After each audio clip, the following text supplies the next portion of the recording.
Wakati serikali ya Tanzania ikiendelea kuimarisha miundombinu ya upatikanaji wa elimu ya juu nchini, ikiwa ni pamoja na utoaji wa fursa za masomo kwenye mataifa tofauti ulimwenguni, wadau wa maendeleo katika sekta ya elimu wamesema wataendelea kuunga mkono juhudi hizo ili ziweze kuzalisha wasomi kwenye nyanja mbalimbali za elimu ya juu.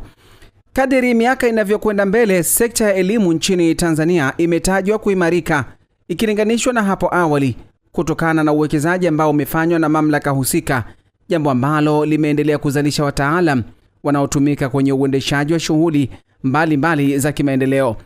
Ingawa kumekuwepo na mafanikio hayo, lakini inaelezwa kuwa ipo sehemu kubwa ya wanafunzi ambao wana uhitaji wa kwenda kupata masomo ya elimu ya juu kwenye mataifa mbalimbali ulimwenguni.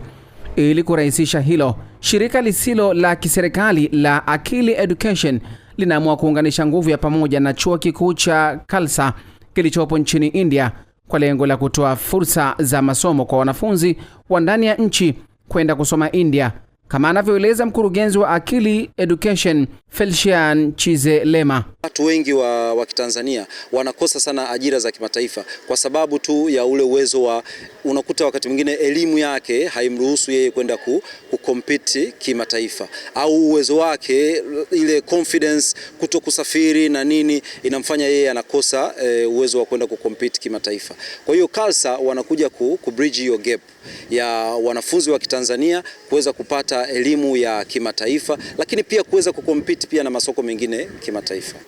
Niseme tu kwamba wanafunzi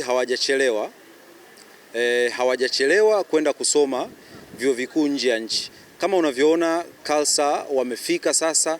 Kwa hiyo sasa watu wachangamkie hii fursa. Hii ndio wakati sahihi sasa wa wao kuhakikisha kwamba wanaweza kuzifikia ndoto zao. Kwa hiyo wanafunzi wa Kitanzania pamoja na wazazi, kama kuna mtu anahisi kwamba amechelewa, wajue kabisa kwamba hawajachelewa.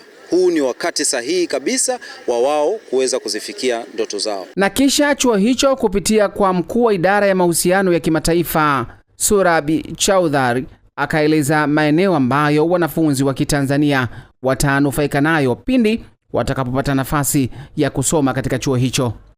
We are here to give this opportunity to the students who want to study abroad, for whom India is a destination, and who want to do programs like paramedical programs like cardiac care, medical lab sciences, optometry, anesthesia, operation theatre technology, besides engineering programs, BBA programs, management programs.